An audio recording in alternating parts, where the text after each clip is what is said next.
Yes, Pneumonica. So we are going to delve a bit into Waterdeep through Xanathar's Guide to Everything this week.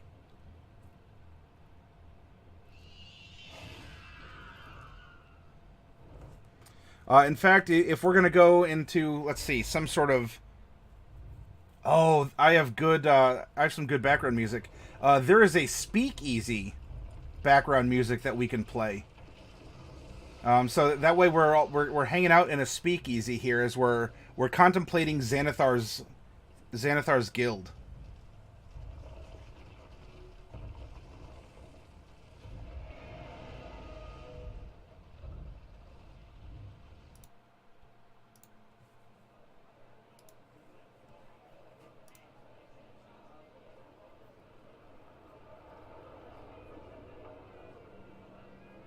Yeah, Xanathar's guild admission policy surprisingly similar to a gang entrance. Maybe we're hanging out in the yawning portal to set the mood. I guess this is where if I did have like even a very light overlay for the borders of the stream here, but we'll see what happens in time.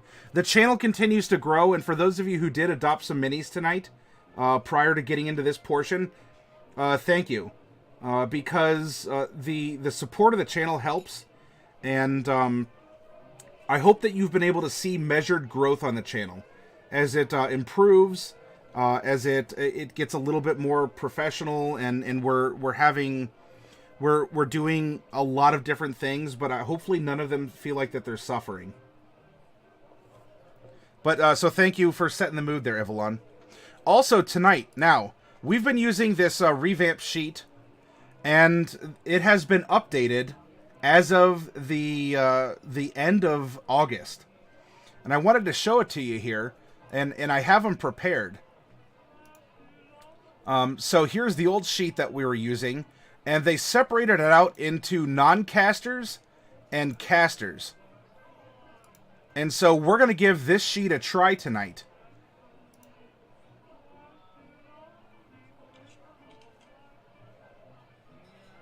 I did, Daniel. Or you could hire a robber coach instead of a hired coach. Dahlia Derek, be careful what you wish for. Being involved in Xanathar's guild means you are surrounded by evil characters looking to advance in any way possible. Pneumonica says, I do apologize for the delay in turnaround in our discussion of my devourer, which is right here in front of me, looking at me, judging, always looking, always judging. I'm in the midst of hurricane prep.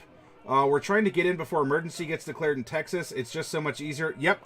Look, I was born in Florida. I understand the process, my friend. Do what you got to do. Yeah, Daly, you don't know Derek so well, do ya? All right. Now, Xanathar's, by the way.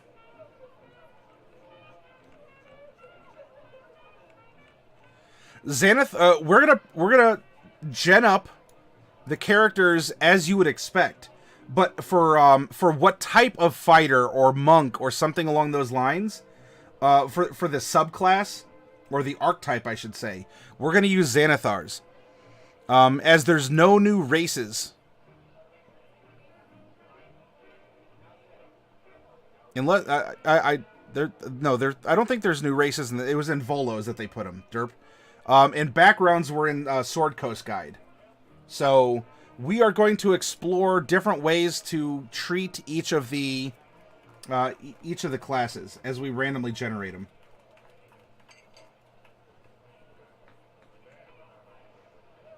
So, handy dandy random roll guide. Let's get started.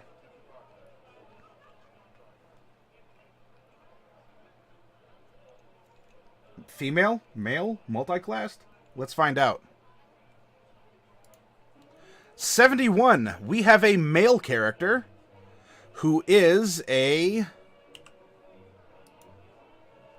dwarf. Specifically, a hill dwarf.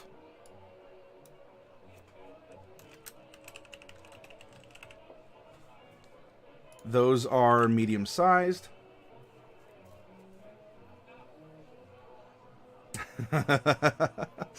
Oh.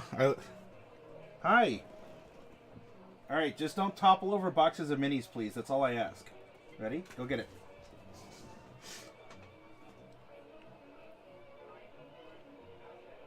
Your players can meet only once every couple months, but I've been creating several random NPCs to drop into my game. Watching streams helped me create a fun and unique characters. Oh, that's awesome, Mola Mola. Not necessarily, Pneumonica. So, female characters are 1 to 45, males are 46 to 90, and then a multi-class character is 91 to 100, and then we'd re-roll for a male or a female. Now, alignment is next. 4372. That is going to be a chaotic good character.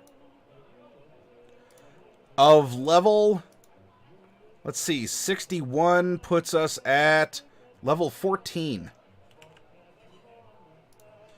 That means we're going to have stat bumps or possible feats at 4, 8, and 12.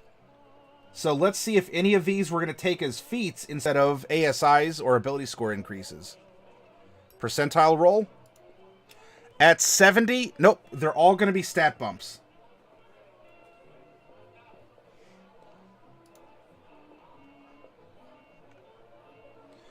Okay, generate a 13-sided die, and let's find out this character's background. 8. A noble or a knight. There we go. So that's either going to be position of privilege or retainers. Did you bring it back? You did. All right. Well, I'm proud of you. Go get it. Now, there's no origin to this background, but as we scroll down on this sheet, we have our 2 personality traits, ideal, bond, and flaw. Roll 2d8, 2 and 3. 3d6 for 2, 1, and 5. These are just placeholders. Don't worry about what they mean right now. We all will be revealed. Now it is time to press the big golden button. This D12 to figure out our class. And then we will refer to Xanathars and see if we have several options for an archetype. Diablerie is just the principal meaning of gaining of XP. Every gen is a level up. I guess you could look at it like that, Pneumonica. Noble's great for Waterdeep, says Daily, considering there is over 100 noble families. Yeah, actually. So here, we're making a Waterdeep style setting. In that case, Daily and others who are very familiar with Waterdeep, as we are breathing life into these characters, throw out ideas that will make them flavorful to the region. Because I don't know a ton about Waterdeep as a location setting.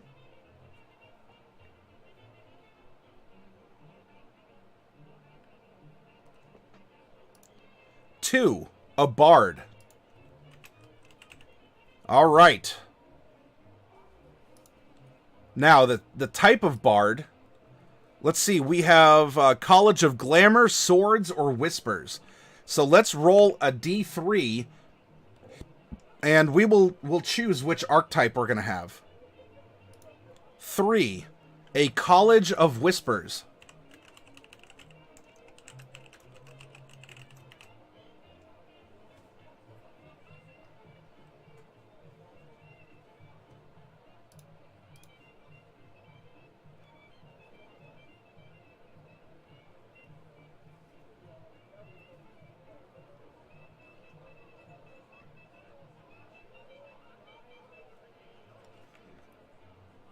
Alright, next up. Hill Dwarf start at 3'8", and we're going to add 2d4 inches to his height.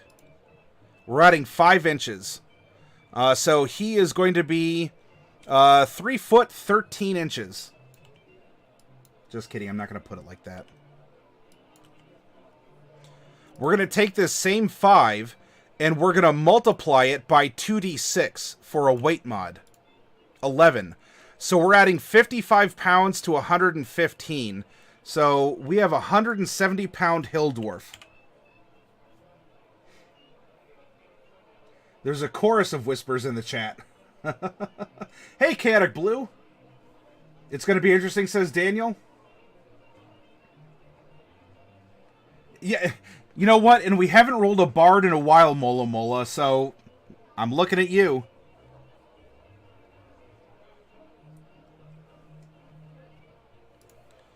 Now let's find out where he is in his life cycle with a D100.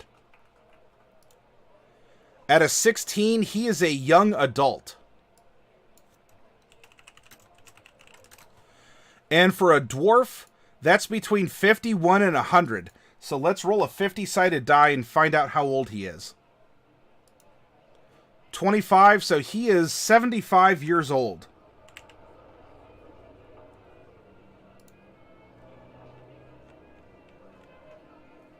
Okay. Well, we're not going to need this anymore. We have what we need. So let's minimize this and come over to Chapter 4, Personality and Background. And go down to Noble. Let's find out who he is first before we discover what he does.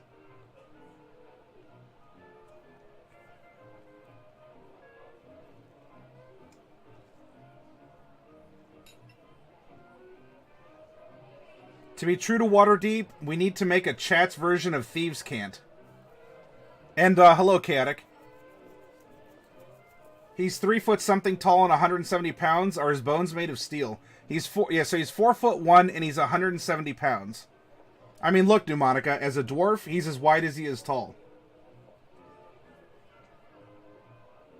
Kranesh, if you type in !Charvar for character variant, you can find this. You can find the link to this sheet.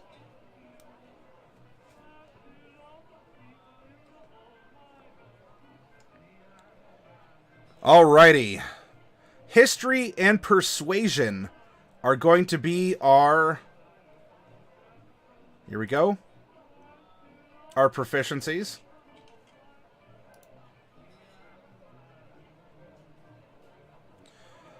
We will be proficient in some type of gaming set.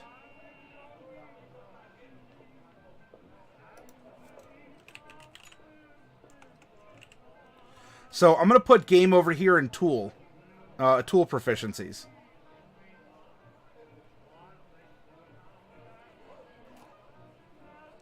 We also are going to be trained in some kind of other language. Being a noble, we have to talk the lingua franca of our area. And our equipment.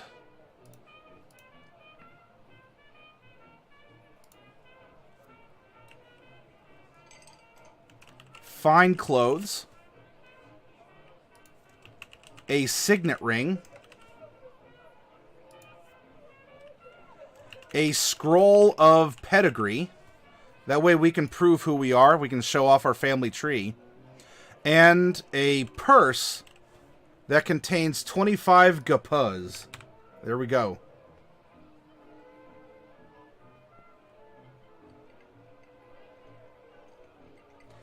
Chaotic says, speaking of Waterdeep, does anyone watch Encounter Roleplay stream? They started Waterdeep Dragon Heist. Their PCs were a lot of fun to watch. Yeah, no problem, Kranesh. That link to Ian World, it has the revamped versions of alternate sheets, and they're really good to use. I would heavily suggest it.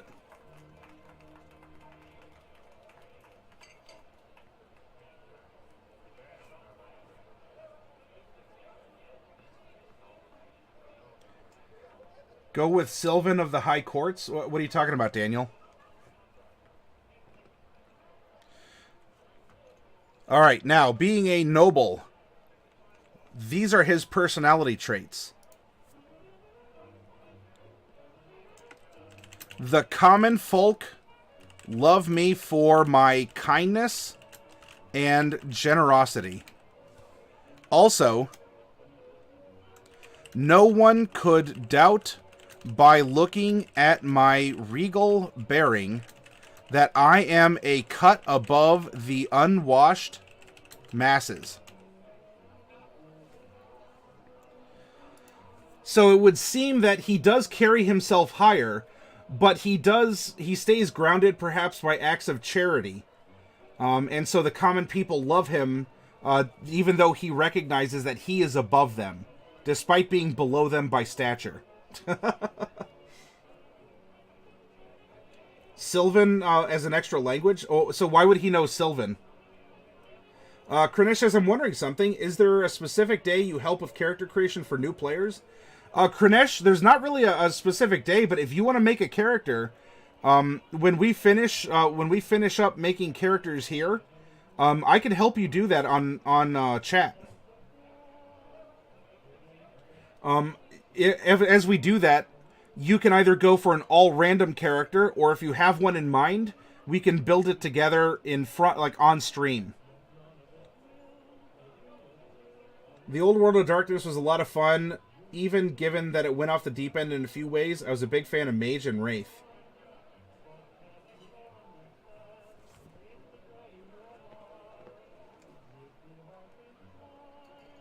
Okay, now, his ideal is number 2. Responsibility. It is my duty to respect the authority of those above me, just as those below me must respect mine. Next up is his bond. Number 1. I will face any challenge to win the approval of my family. Oh. So perhaps we're getting a hint that not all is well in this household. And his flaw is number 5. In fact, the world does revolve around me. So this does reinforce that he does think of himself in a high stature. His family might not recognize that, and the poor people do. But I don't know. So maybe he's trying to earn back good graces with his family by doing these acts of charity for the poor.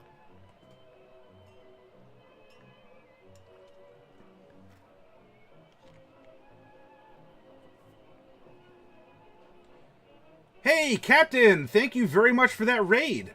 Welcome. The bearded pirate skull dude, that is an awesome emote. You're back to raid for more minis? Well, Captain, I have more minis if you're looking for them. Otherwise, for those of you who came over from Cap, poo-wee. Good stuff tonight. Alright, now, we don't have to decide just yet if we want him to be a noble or a knight. In fact, if he's not in his family's good graces, maybe he is, he's not a first son who's going to inherit, a title and land, whether it's huge tracts of land or not. He could have been pressed into military service, and so maybe he is a knight. And with the PHB, I'm willing to have a knight have position of privilege. Because in this case, let's say we want to make this this bard such a thing. Then, it shows that he is singular. He doesn't need a retinue. He's a knight. He goes out on the front lines. Chaotic says he's naive, maybe nice, but out of touch with the common folk and concepts like work. So basically, we're rolling up Tyrion Lannister. Wow, I guess so, New Monica.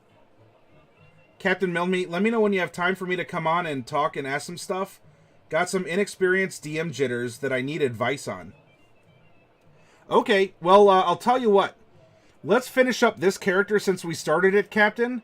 And then, if you have some DM jitters, we can hop into chat and talk about it on stream. And also, Kranesh looks like he wants some help making his first character. And we can do that, too. He could be Gentry, one of the peers, but without any title or authority, says New Monica. These are things to think about. We don't have to lock in yet his, which part of the background or which part of the background feature he gets. Daly says Lords of Waterdeep can be petitioned to ennoble them and their descendants. Chaotic thinks that he should be Tyrion. Okay, now that we have our background, we have an idea for who our character is. Our character's character. Let's use that then to see how that affects him being a hill dwarf.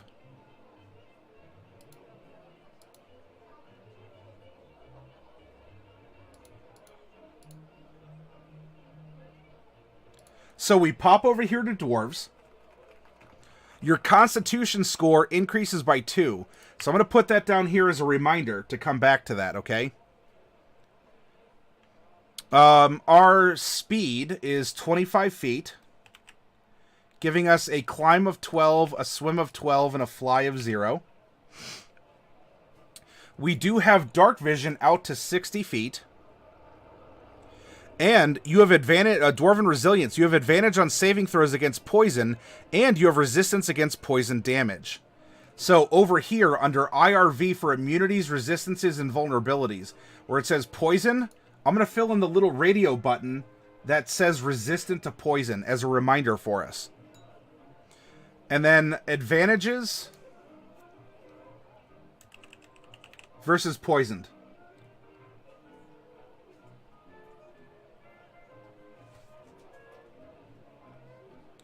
Dwarven combat training. So over here, battle axe. So we're going to do this. We'll call it a battle axe, a hand axe, a throwing hammer, and a warhammer. There we go. Oh, thank you, Raichi. I forgive you for spilling water on my keyboard earlier, because that was partially my fault. And as a responsible owner, I can't just blame innocent creatures who don't know what they're doing for that. So I still love you. Yeah, Captain. Tomorrow at 11, I'll begin the broadcast also.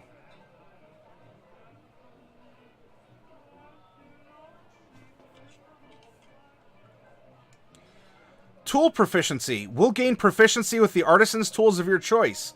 Smith's tools, brewer's supplies, or mason's tools. If he's a... now, this is if we stick to the 3 that the PHB opens up. If we feel that he would have gotten training in something else, we can do that. From the default list, I would probably say brewer's supplies.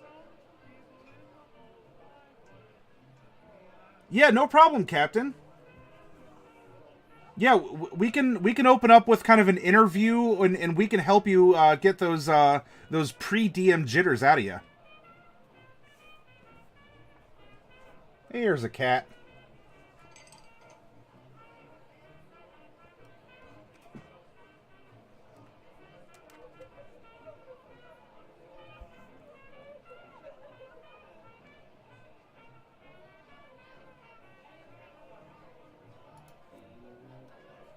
No problem, Cap.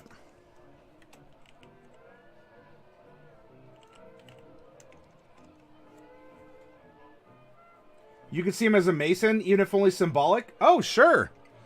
That's not a bad idea either. I have a very large tabby beard and mustache, I guess. You say hi to everyone? Just don't give him the pink eye, please. That's all I ask.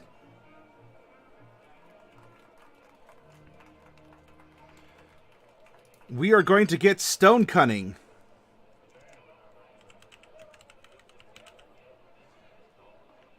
And, in addition to common, we can also speak Dwarven.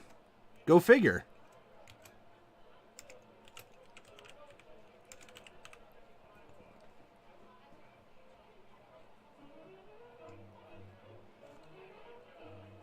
Yes, daily. As a hill dwarf, your wisdom score increases by 1. So we're going to float that here until we drop in our standard array. We also get Dwarven Toughness. Your hit point maximum increases by 1, and it increases by 1 every time you gain a level.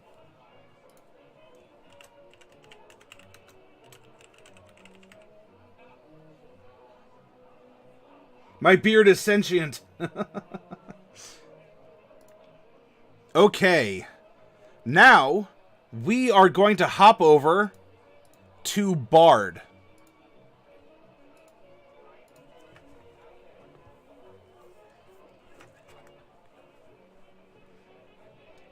He's laying on his side with his paws against my myself to brace, as he's squished between the keyboard and me.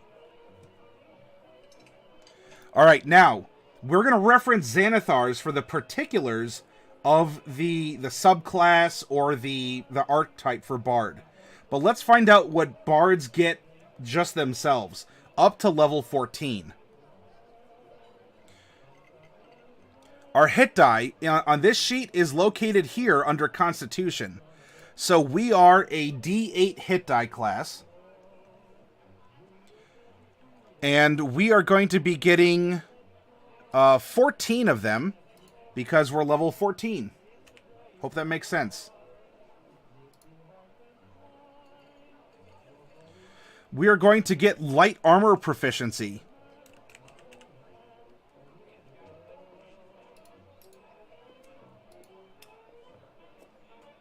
For weapons, I'm just going to put down Bard weapons. I don't need the full list. We will also get 3 instruments of our choice.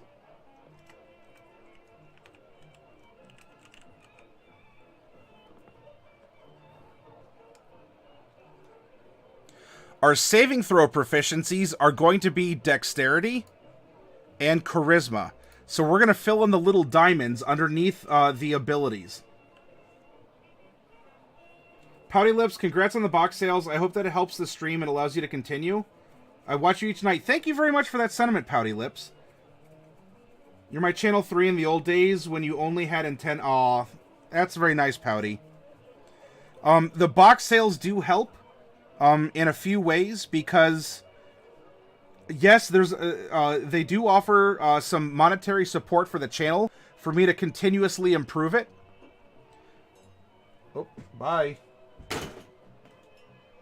But also, I'm really happy to know that those minis are ending up on the tables of people who can use them, or even if you don't get to play that often, that they are something you're proud of to put on your shelf and to look at and maybe even draw some inspiration from.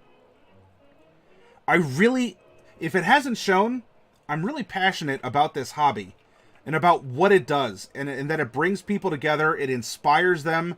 It can help them pull, it can help pull people out of a funk that they find themselves in. And for some people who might feel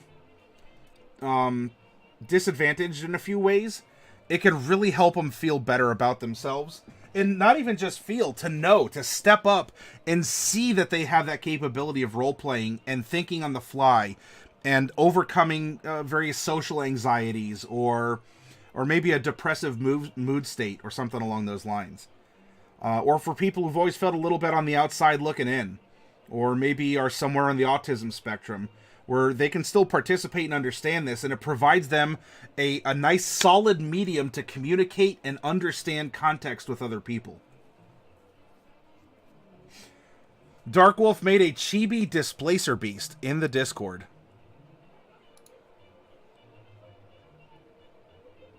Oh, and D Forgotten also put up Anna Delita, who has played in D&D time, as well as this mushroom race of people.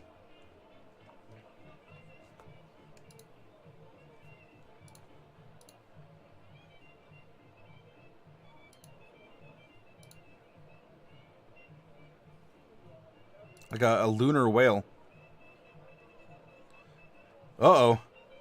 Frog! You can't say that! Killer Sense is practicing some cross-hatching.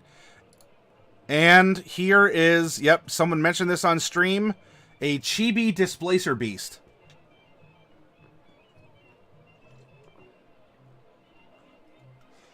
Pneumonica says, as someone with depression, this hobby is something that keeps my room lit in the darker days. I'm really glad to hear that, Pneumonica. And hopefully in an authentic way, too. Pouty Lip says, in my session, I'm the type of person that can be friends with anyone.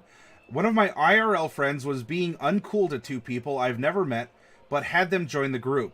They're super nice, so I kicked my friend out of the group that I've known for 17 years. I love playing D&D with new people that are nice and respectful. Pouty, I'm glad you stepped up and did that. And hopefully for your friend, look, we don't want confrontation, but sometimes it's necessary. And you know what? Maybe you did your friend a favor. Maybe your friend went unchecked for a while, and this was a check to say, wow, I really got to get my stuff together.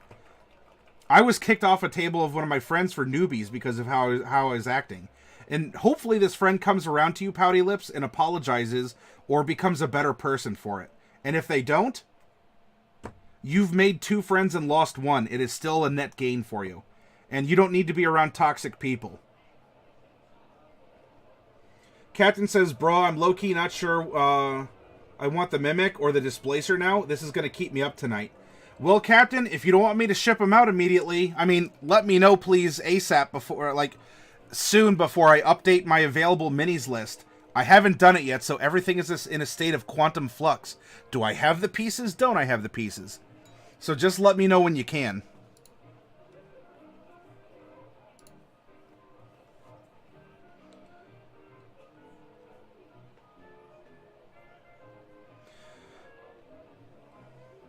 Oh, you know what?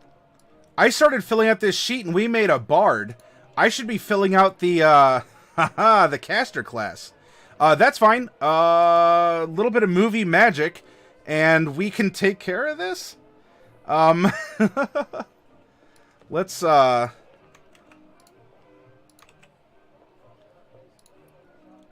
a professional, everyone. I will have you know.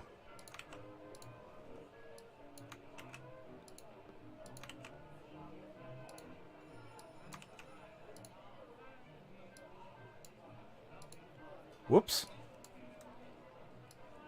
I don't need that entry anyway. I swear I'm a professional. Male. Hill Dwarf. Medium-sized. Chaotic good.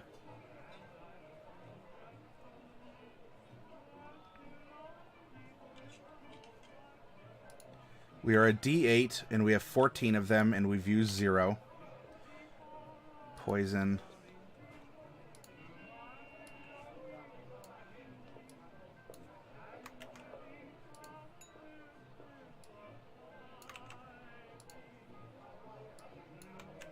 We get 1 other from our background.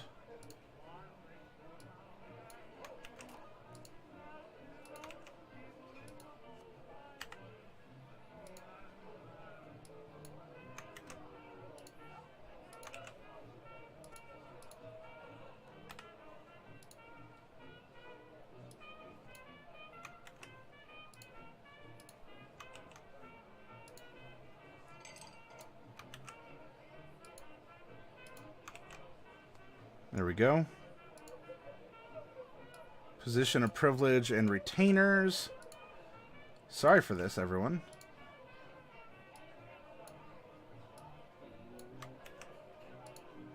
I guess we can really review his traits and make sure that we know what they are. There we go.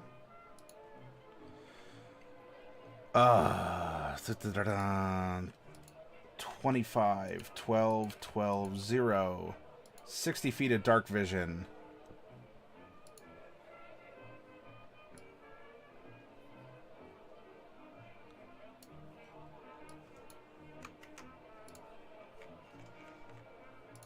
Sorry, I'll get to chat in just a second. Hang on. Almost there. Stay on target. Stay on target.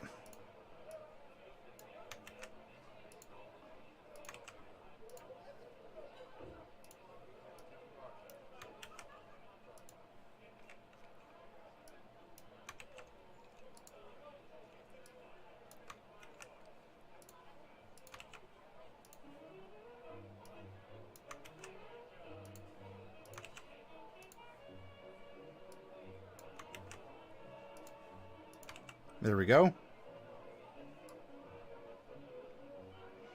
All right, now I think we're caught back up.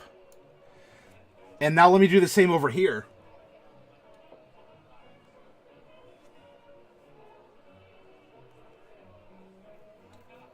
Captain, would it be another 10 if I want both?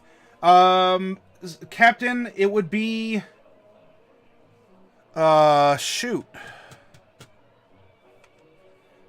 If you went with the Displacer Beast, I know that the cost of the...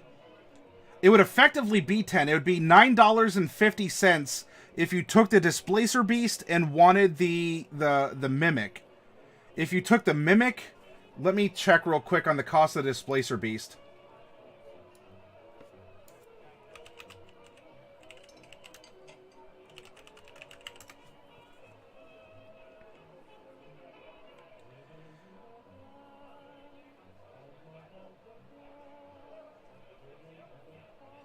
They're about the same?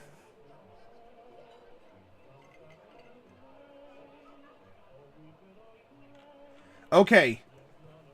Captain, if you took the Mimic, you could get the Displacer Beast for... I'll do it for $6 for you. And then we have to throw in 50 cents for the extra mini to cover a little bit of extra postage, or me having to upgrade to a larger cardboard box for you.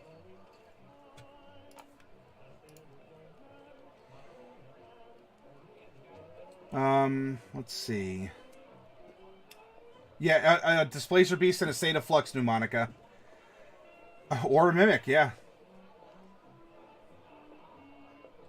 Pouty Lips, it has zero... if someone's not acting right, zero effect on me doing the right thing. Awesome. You hate bullies? Yes, exactly, Pouty. We're all pro streamers here. Nothing but pro. Exactly, pro Monica, if I may be so bold. Daily at Pouty Lips... I also had removed someone about 6 months ago from a game who was gatekeeping and telling a person they were not nerdy enough to join us for a campaign. Like, what, really? As in more than just a joke, like an offhand, like, haha, okay, we all get it, and let's go from there. Like, that was actually a hard line or a gatekeeping for that person. Well, you know what, Daily? If you did so, thank you, and I hope that person comes around and realizes that perhaps they became the person that they didn't like, that was doing the same to them, perhaps at some other point in their life. I do personally believe in coming around in redemption. Can everyone be redeemed? No. But I think it's a good default expectation to have of people until they prove themselves otherwise.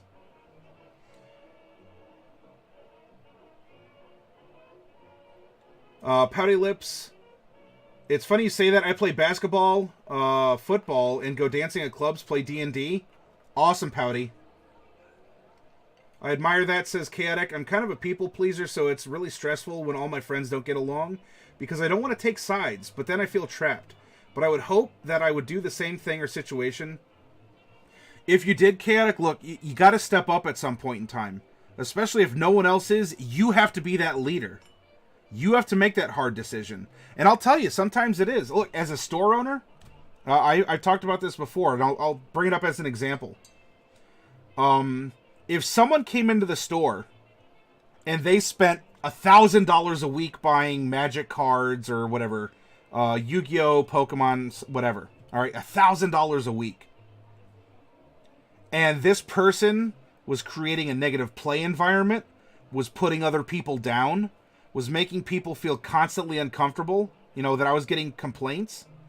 I don't care that this person is spending $1,000 a week in my store. They have to go. Because for every one person who walks in and... oh, Strongbow, thank you. For every one person who might come in and be a big spender and hold that over you, like, oh, you're just a little game...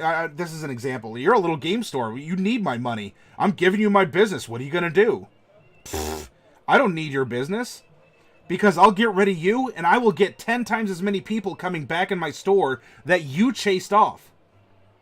And not only that, everyone in the store is going to support me because I stood up to you.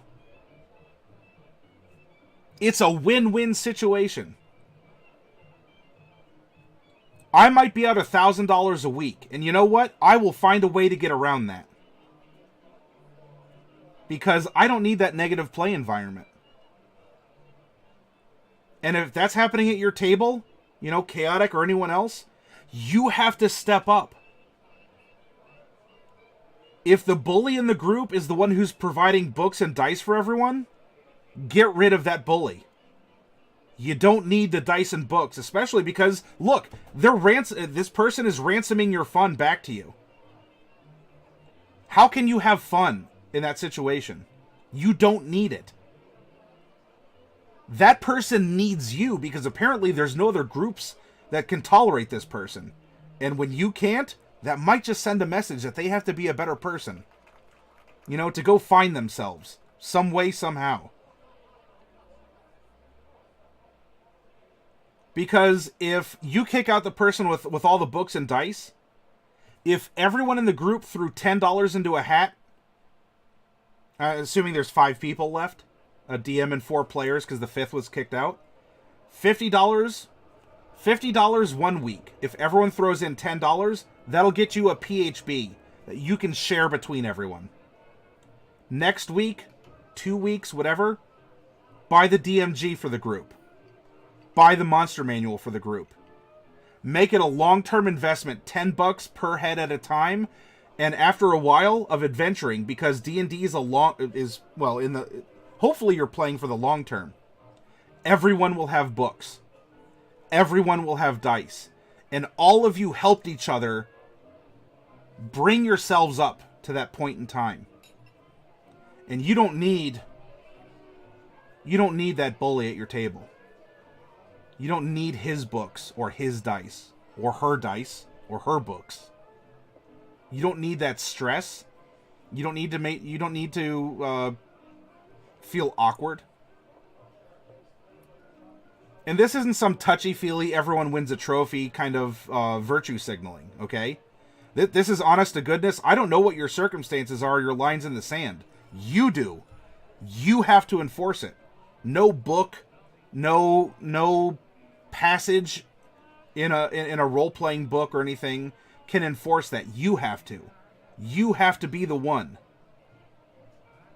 And I hope you'll do that if you encounter that negative situation. You know, don't just play a hero, actually be a hero. I'm sorry, I'm falling behind in chat. I got on a soapbox again, everyone. Jeez. Oh my gosh. That's right, Daily, that Control-C, Control-V action. I'd show off my Guam to you all, but I don't want to I don't want to brag, you know. Hey, Victor, good to see you. Captain, yes. In Adopt a Mini. Captain, yeah, if you want to shoot over the 650 through a donation or 650 bits, that'll take care of both those figures for you. What's the spot below initiative? That is total hit points. So if we have 100 hit points total, Mola Mola, but we only have 90 hit points currently, there you go.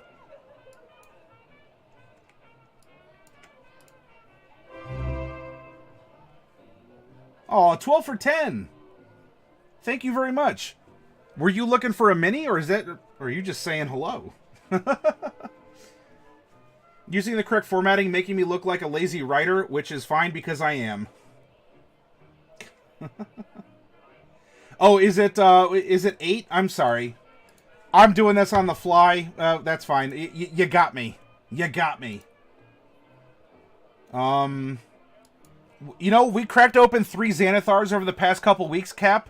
And that's why I want to do a Xanathar-themed party this week to celebrate.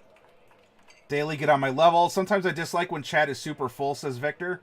I think most of us have gotten crap for being geeks. It's sad when I see nerds doing the same thing. I agree, Pneumonica. So, Strongbow, thank you for coming along in the journey. Alright, thank you for addressing that, Dark Wolf. Xcat is lurking. Daily says, true story, Matt. It was shocking because initially we did think he was joking. Soon after we figured out he was not. Went off on this person for 5 minutes about how Thanks a lot, man. Truly a legend, and I can't wait to hear your advice tomorrow. No, I am in great hands. I got you, man. That Displacer Beast and Mimic will be in your box. And then you let me know when to send it out when you're happy with it. I love that German accent. Went off on this person for 5 minutes about how they were only interested because they found and enjoyed Critical Role. I was embarrassed. Oh my gosh. Daily. You absolutely did the right... Oh, I can't... Grr. That's right, I said grr. What are you gonna do about it? Bullies. I say grr at you, bullies. Chaotic Blue, right? I'm learning to be more assertive, especially since I've been walked on a lot, and I'm fortunate to have many supportive friends. And you know, through D&D, try playing the party leader, Chaotic. Get some practice through roleplay, and then apply it in your real life. Make those decisions, even if you think that they're wrong, or rather, you're not sure if they're right. I guess whatever, different side of same coin. Thank you, Imagination Studio, for that host. 9 viewers, awesome. Welcome all. End of the campaign draws near. Soon it's time for the... So, Victor, are you playing every day? Like, is this at a tabletop or Roll20? Are you playing in a forum game? It sounds like your adventures are going pretty quickly. Arc Commander, hello, you amazing people. How are you doing? Oh, they're just burning a whole 12? Aw, well, thank you very much. Mola Mola, I mistook the temperature, or the temp HP. Yeah, that can be a little confusing on this sheet, Mola Mola, but the circle's supposed to be your total EXP. Yeah, ours got a Xanathar in his first box. The big, awesome dude. How much for the Bronze Dragon as well? The Bronze Dragon is probably going to get picked up by Diadems, X-Cat. He has to pass on that first since he technically cracked it. I think. Wait. Yeah? Although I think you... No, wait. Did that come... That came in your Double Dragon with the gold. But you had passed, but Diadem showed interest. So if Diadem passes interest on the Bronze Dragon, I'll have to get back to you, X-Cat.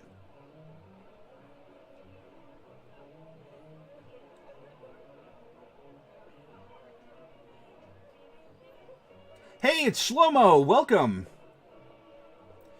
Okay, you do play almost every day, so that would explain why things are advancing pretty quickly.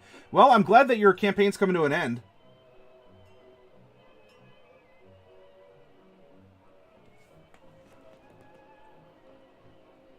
Well, yeah, so...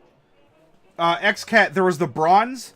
You had passed on it, and then Diadems had asked to pick up the Bronze Dragon afterwards. So, I'm going to need Diadems to tell me he's not interested in that dragon anymore before I can release it back.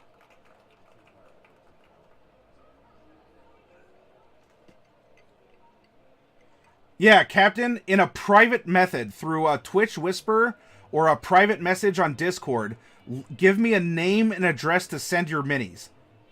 And then let me know if you want me to send them immediately or hang on to them and build a collection before I send them out.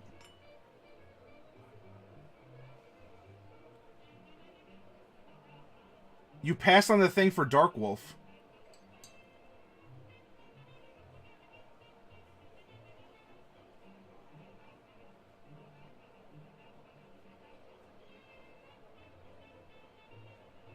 Oh, Daily, your group, I hope, is gonna go bananas for that. X-Cat, I'll have to go back in the video and take a look then.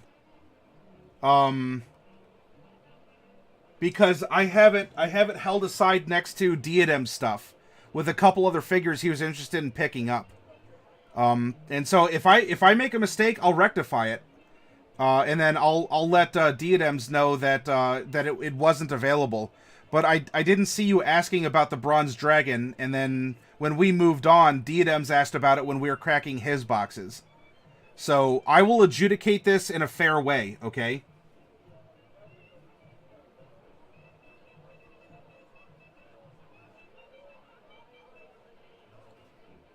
Well, yeah, he passed on the Doppelganger, but I didn't see an active interest in the Bronze Dragon, so I held it off to the side. Captain Milne, I do. I have boxes down here, and I still have a sealed case of Tyranny as well.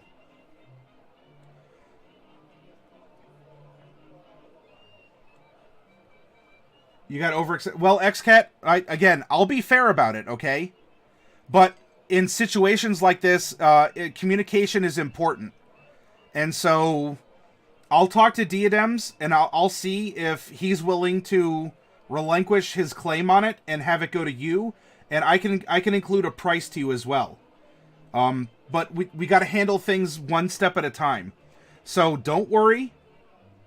You're talking to someone who just was on a rant about ethics and about doing the right thing. Given this situation where you wanted something but it wasn't conveyed and someone else stepped up, I will go through the steps that are necessary, and I will do my best to have all parties be as happy as possible, okay?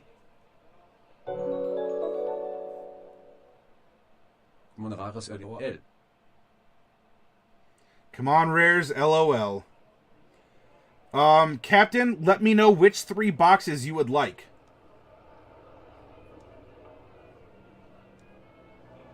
All good?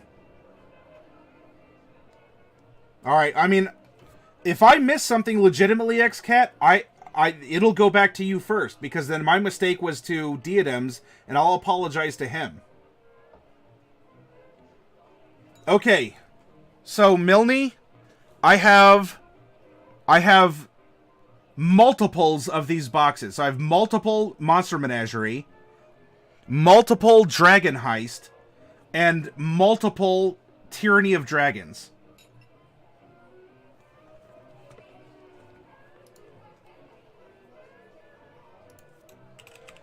Let's give our noble a rapier.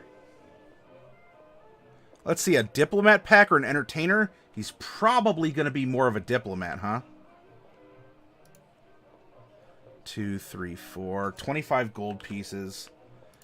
It was a set of fine clothes. A signet ring. Yeah, I'm remembering this. A scroll of pedigree. And a purse. Even if it's a man purse, so what? And then he's going to get a diplomat's pack. An instrument of some kind. Which kind of instrument would you like him to play? Leather armor. And a dagger.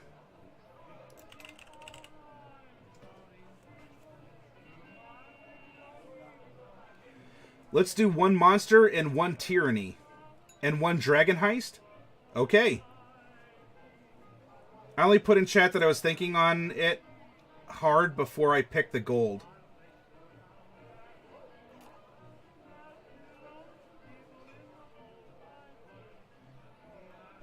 Okay.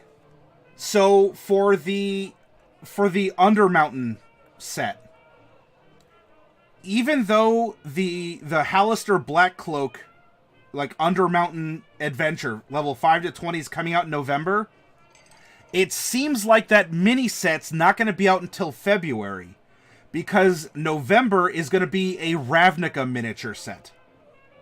If that changes, I will be sure to let you all know. And I will say, in the Undermountain set, there are flumps. Pneumonica, nice catch. That is a new meaning on Dungeons and Doggies. It is a unisex purse, says Shlomo. He should play the Ocarina of Time, says Pouty Lips.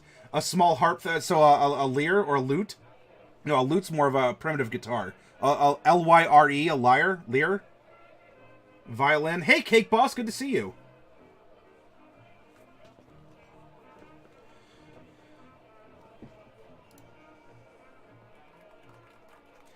X-Cat, don't worry. We will figure out the Bronze Dragon, okay?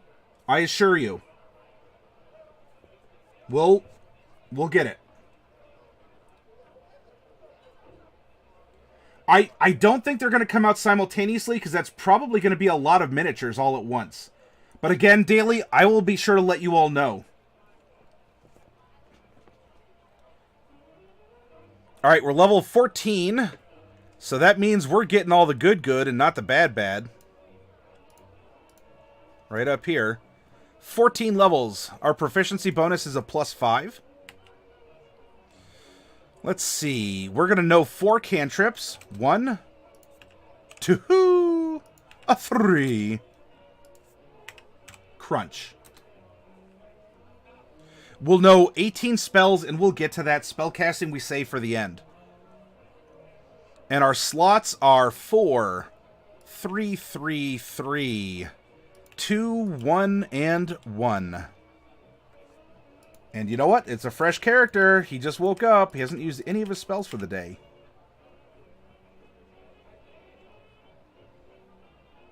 Alright, Cake Boss, come back when you can. Do what you do. Do what you gotta do. Okay, we are going to have some Bardic Inspiration.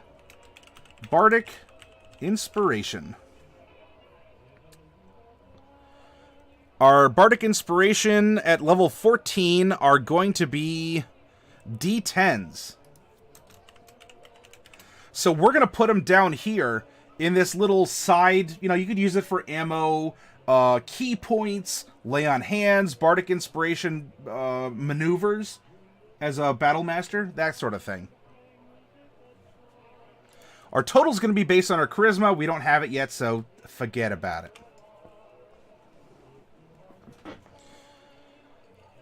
Jack of all trades.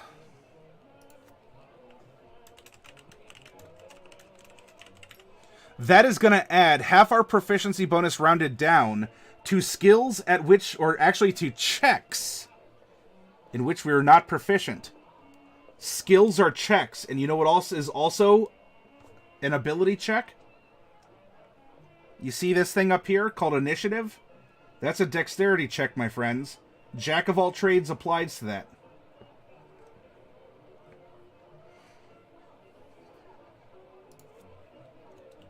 Song of Rest, and those are at D10s now. We got that at level 13. We're going to get our college. We're going to fill that in a little bit. We're going to get to Xanathar's real soon. We are then also going to get expertise in 4 skills. So we're going to have to choose which skill. Oh, that reminds me. We actually get... we forgot our skills for our bard. We'll get to it. But we're going to get expertise in 4 skills.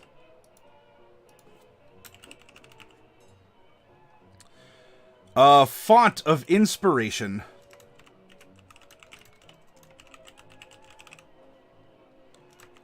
Counter Charm. And Magical Secrets. That allows us to dabble in other classes' spells. Shh, don't tell them. Just a little dip. A little dip, a little dabble, little do. Had a buddy play a bard named Oasis, and he just sang different lyrics from Wonderwall. Was so bad.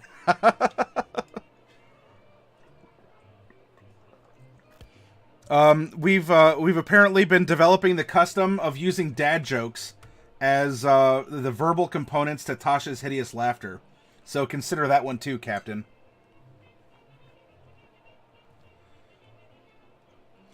Okay, so this is what we get for being a bard. An bard. Don't worry about the colleges and the PHB, because we're going to go over to Xanathar's for that. Cake Boss has returned. Welcome back, Cake Boss.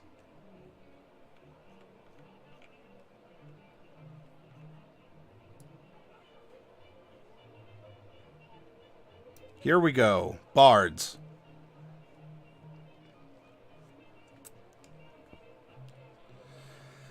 Oh, we get another... We get some extra options here. Every successful bard is renowned for at least one piece of performance art, typically a song or a poem, that is popular with everyone who hears it. These performances are spoken about for years by those who view them, and some spectators have had their lives forever changed because of the experience.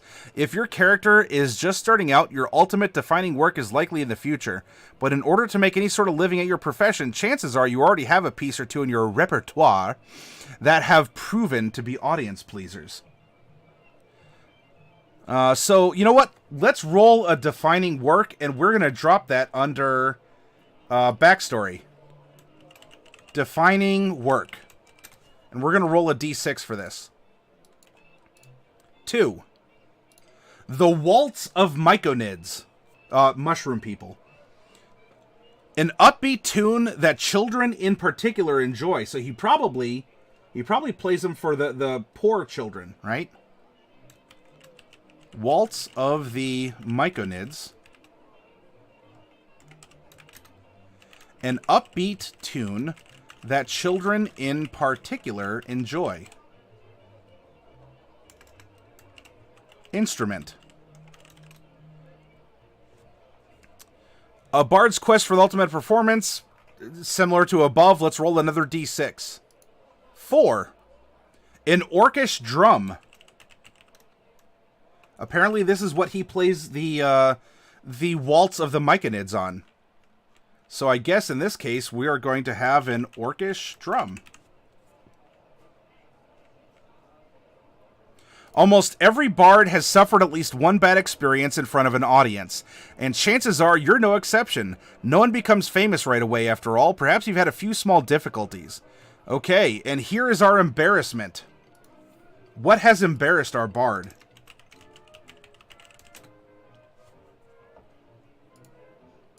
Five. The time on stage when your wig caught fire and you threw it down, which set fire to the stage. That'd do it.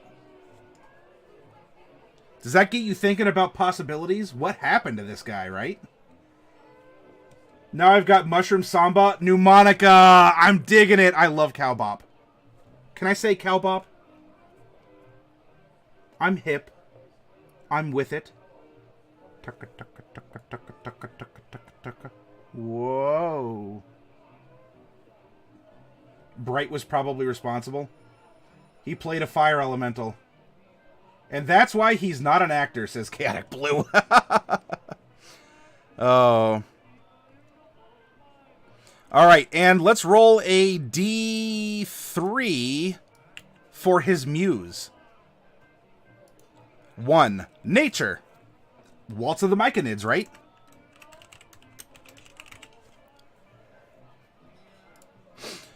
You feel a kinship with the natural world, and its beauty and mystery inspire you. For you, a tree is deeply symbolic, etc., etc., etc. Thank you.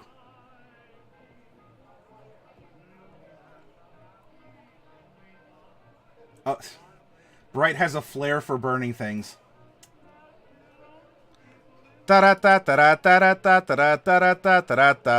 Hey! These are magnificent tiefling horns, by the way. I don't know if any of you are so bold as to have a, ooh! I was about to say to have a rack like that, but, I mean, context, people, context! Come on now. This is a PG-13 stream. And they're not antlers, they're horns.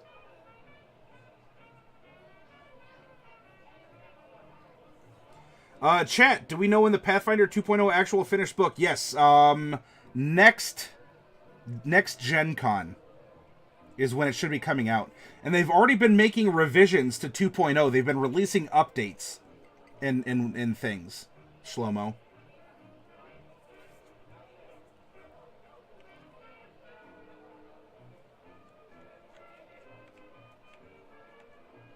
Okay, we're skipping over College of Glamour, College of Swords. Hey, that's a nice Etten. And the Collège de Whispers. Was not looking at the stream when you said that.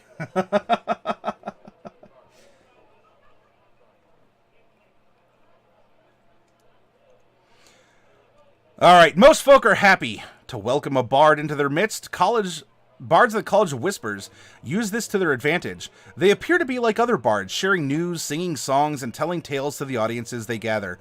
In truth, the College of Whispers teaches its students that they are wolves among sheep. These bards use their knowledge and magic to uncover secrets and turn them against others through extortion or threats. Many other bards hate the College of Whispers, viewing it as a parasite that uses a bard's reputation to acquire wealth and power. For this reason, members of this college rarely reveal their true nature. They typically claim to follow some other college, or they keep their actual calling secret in order to infiltrate and exploit royal courts and other settings of power. We have an inside guy, everyone. We have a man on the inside. Alright, so College of Whispers features at 3rd, 6th, and 14th. Psychic Blades. Alright, let's come up here. We get Psychic Blades. When you join the College of Whispers at 3rd level, you gain the ability to make your own weapon attacks magically toxic to a creature's mind. When you hit a creature with a weapon attack, you can expend one use of your Bartok Inspiration to deal an extra 2d6 psychic damage to the target. You can do so only once per round on your turn. The psychic damage increases when you reach certain levels of this class, so forth and so. We're not at 15th, we're just shy. But that is 5d6.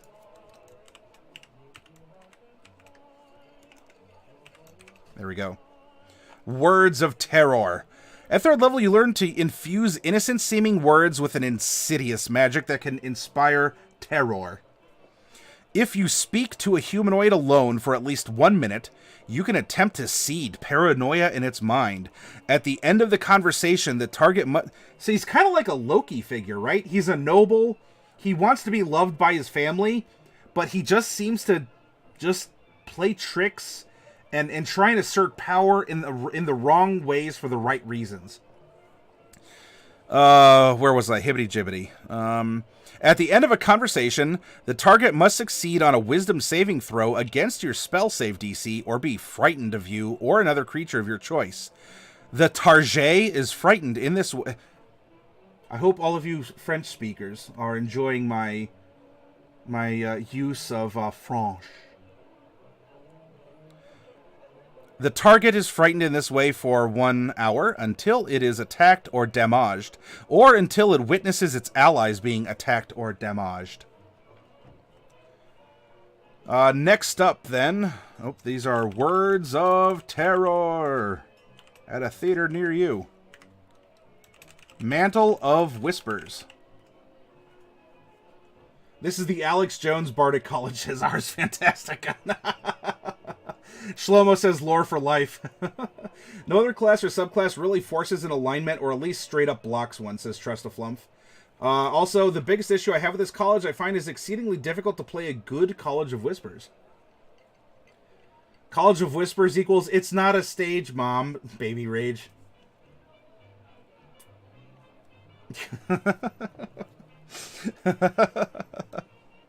At 6th level, you gain the ability to adopt a humanoid's persona. When a humanoid dies within 30 feet of you, you can magically capture its shadow using your reaction. You retain this shadow until you use it or you finish a long rest. By the way, bards can be necromancers in 5th edition, I'll have you know. Now, are they the ultimate, raising an entire army in a week sort of necromancer? No. But bards can be necromancers. And you should think about that. Maybe you should make a necromantic bard at some point in time. Shlomo, it's the shadow! Yeah, bards can be everything. That dog, too. That cracks me up. Mantle of Whispers. You can use the shadow as an action. When you do so, it vanishes, magically transforming into a disguise that appears on you. You now look like the dead person, but healthy and alive. This disguise lasts for 1 hour or until you end it as a bonus action. While you're in the disguise, you gain access to all information that the humanoid would freely share with a casual acquaintance. Such information, so it's kind of like a built-in Speak with Dead. Such information includes general details on its background and personal life, but doesn't include secrets. The information is enough that you can pass yourself off as the person by drawing on its memories. Another creature can see through the disguise, etc., so forth. There we go. That's Mantle of Whispers, and then Shadow Lore. At 14th level, you gain the ability to weave dark, maybe even dank magic. This is the Bard of dank memes. At 14th level, you gain the ability to weave dark magic into your words and tap into a creature's deepest fears. As an action, you magically whisper a phrase that only one creature of your choice within 30 feet of you can hear. The target must make a wisdom saving throw against your spell save. It automatically... blah, blah, blah. On a failed saving throw, blah, blah, blah. Okay. So. It's a cool ability. Now, I do get what Trustaflump is saying. You're like, well, how can this be good? I think that you can certainly find ways to use this in a selfless fashion. Right? You want to overthrow a tyrant? You start spreading rumors. You make people scared of the authority figures. Maybe they should be, but they don't know it yet, and it's up to you to try and instill that fear. I know what you did last summer, says Shlomo. I'm a cleric bard with fireballs. R says, if the bard plays black metal, it can raise quite an army. And you know what? Maybe one of its instruments, instead of that, we give it like reverse singing. Diadems.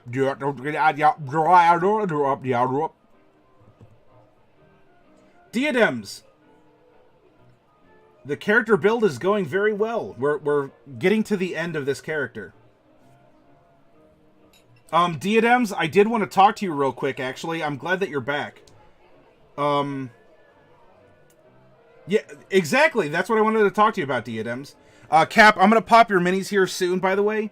I want to get through this information here, since this isn't bread and butter stuff. Diadems, Xcat had expressed an interest in the bronze dragon that he popped out of his box that had the gold also. And so I wanted to ask you if you're fine releasing that back to him. Okay, on a failed saving throw, the target is charmed by you for the next 8 hours or until your allies attack it, damage it, or force it to make a saving throw. It interprets the whispers as a description of its most mortifying secret. You gain no knowledge of the secret, but the target is convinced you know it. The charmed creature obeys your commands for fear that you will reveal its secret. It won't risk its life for you or fight for you unless it was already inclined to do so. There we go. There we go. Happy ending, everyone. Ta-da!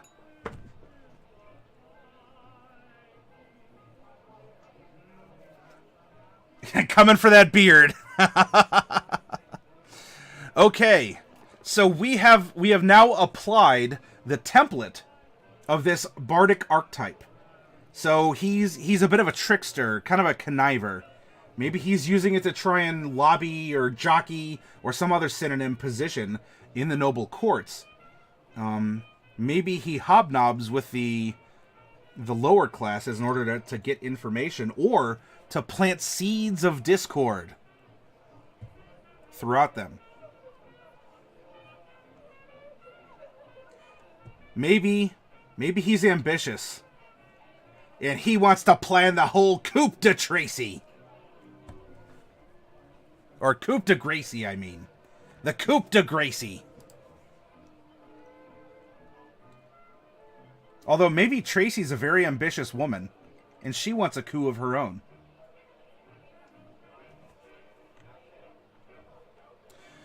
Alright, now that we have our chassis, let's drop in some scores, huh? He's probably very charismatic. Let's drop the 15 in here, huh? Now, from here, well, oh, you know what? We didn't choose our skills yet. I'm slightly a bit of a derp. Let's see, persuasion and history for being a noble. And charisma and dex.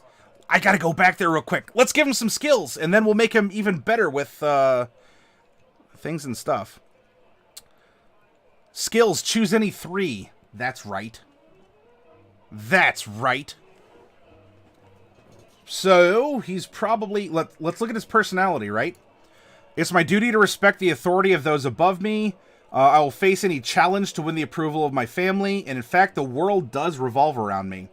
The common folk love me for my kindness and generosity, and no one could doubt by looking at my regal bearing. Well, you know what? I think he's a performer. That should be one of them. Let's choose 2 more for him. Dark Wolf Coops for Tracy.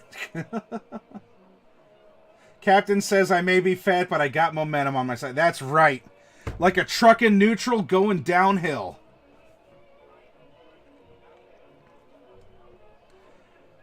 Let's see. If he wants to ingratiate himself with... Ooh.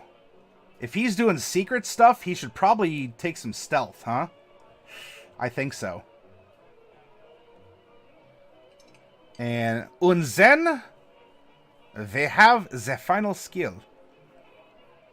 And what shall it be?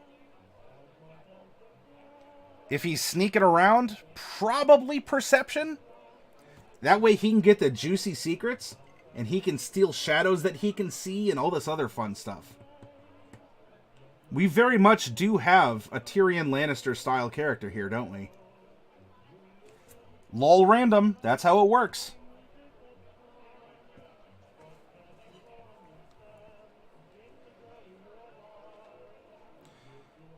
Let's see. Wisdom and Con were from being a dwarf, so we're gonna float those numbers here. I think we're gonna put the 8 in strength. He's probably not the strongest, and by probably I mean he's definitely not the strongest.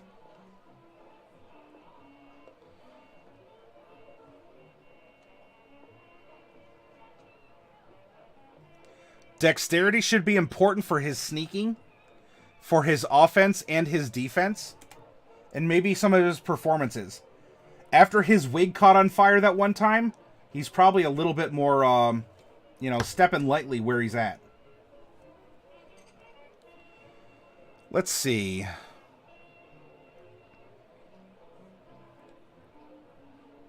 Probably...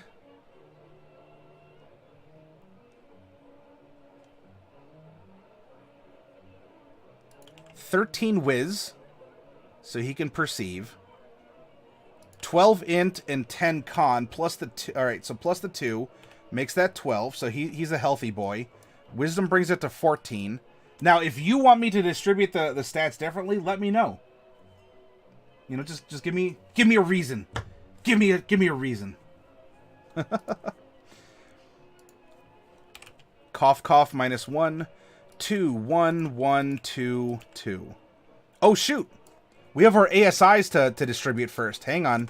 He gets 3 of them at 4, 8, 4, 8, and 12. I think Charisma's going to get a bump. Dexterity should get a bump. And 1 more.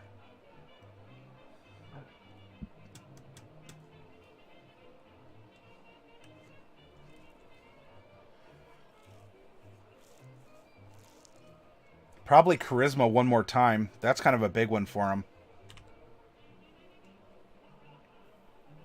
Tyrion and Varys' love child, says Katic. I'm sure there's a fan fiction about that somewhere out there. Was it a beard wig? Oh, maybe. That's true. It is a hill dwarf, huh? XCat says, got my premise for my possibly one-shot campaign down, where the players play as monsters/beasts. Ooh. Or as James from Team Rocket would say, ooh.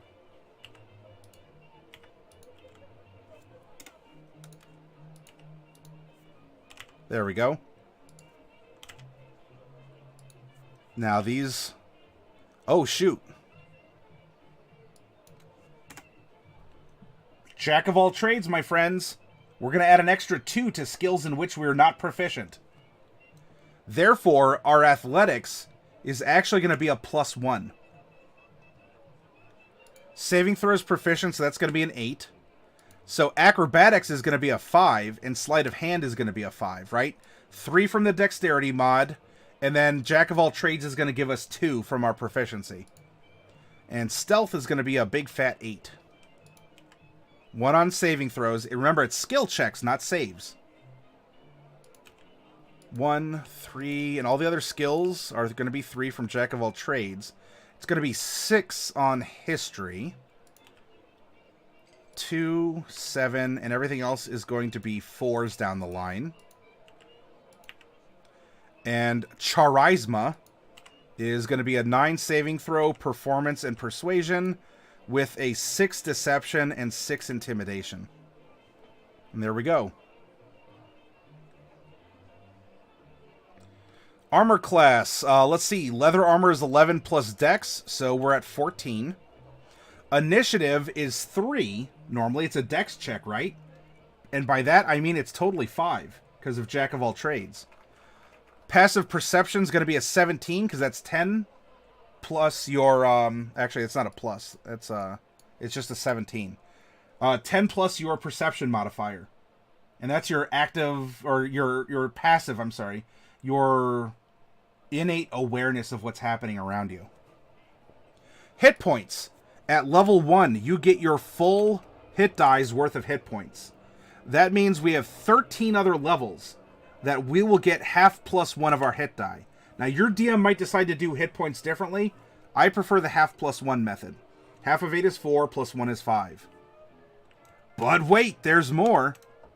For every level, all 14, you get your Constitution modifier in bonus hit points. But wait, there's even more. Because we're a Hill Dwarf, every level we also get an extra 1 hit point as well. So, here's our equation. Here's 28. Here's 45.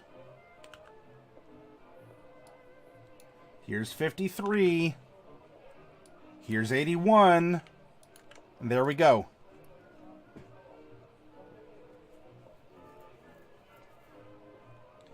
Death and life saving throws on the sides. If you have any buffs, conditions, so on and so forth. Alright, Rapiers and Daggers are finesse weapons. That means we can use dex instead of strength, despite them being a melee weapon. Therefore, as we're proficient, we have a plus 8 to hit with these weapons. Rapiers are 1d8, and then we're going to add in our dex modifier, because that is how we do. Both of these are going to be piercing weapons. 1d4 plus 3, and you can also throw daggers. Here's a space for ammo, so in case we did take a light crossbow, we could put like LCB or something. And there's a fun little part here for that. Aha! Our spell to attack with spells. Because Bard spells are based off charisma. A plus 9 to attack. To save versus our spells is 8 plus your attack modifier. So it's a DC 17. It's just like that. And it always is. Bartok Inspiration is based off our charisma modifier, so we have 4 uses of it. Now that gets filled in. And as you can see... Hey, he's earned a name, by the way. What would we like to name this character? Carrying capacity. By the way, if you do fill this in, or if you use encumbrance or whatnot, or you could extrapolate that, it's 15 times your strength score. If you ever are faced with having a spare 1 of an ability score to throw into something, strength will mechanically let you carry more on the score. Constitution will mechanically let you hold your breath longer on the score. So you don't have to freak out about having even numbers in your scores for your abilities. If you have a spare 1, throw it in the strength or con. Whatever you think might work best for you.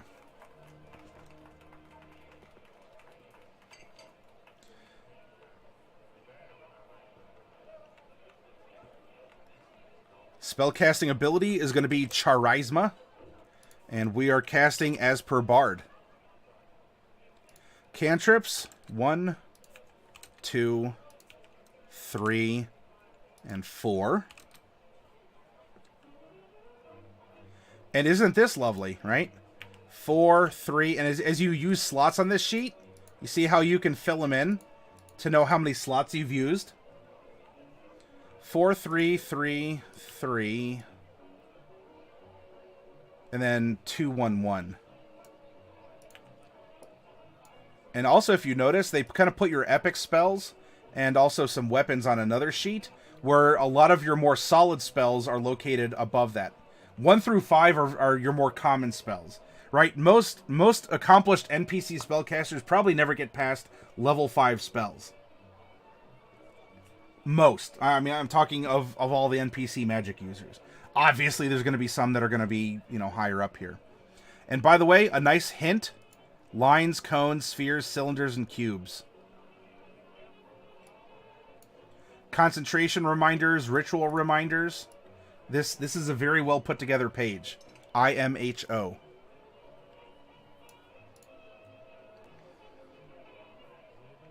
Okay. Also, here, I'll zoom in and show you here. As you're taking spells, is it prepared? Does it have material, somatic, and verbal components? You see how you can fit these in here?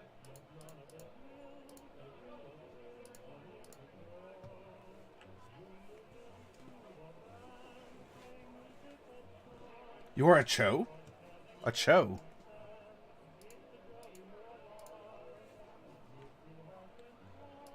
At level 1, we get 4 spells. 4 spells known. At level 2, we go from 4 to 5, but we don't get our next spell slot. And this pattern's going to continue for a little while now. Now, you can retrain, by the way, between levels, but as we're making a finished character, we're going to present it kind of in a vanilla progression fashion. Level 3, 4. Level 5, 6, 7, 8.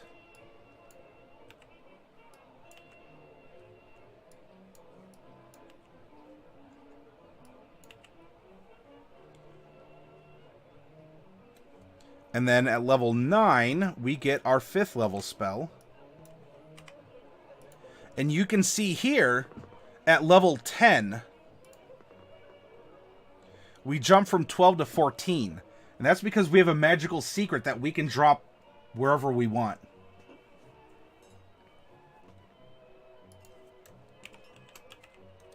And then, I don't know, you want a magical secret of a 2nd level spell. So, I don't know, we'll put it as like MS1. There's our first magical secret. And then we continue on our progression at 11th.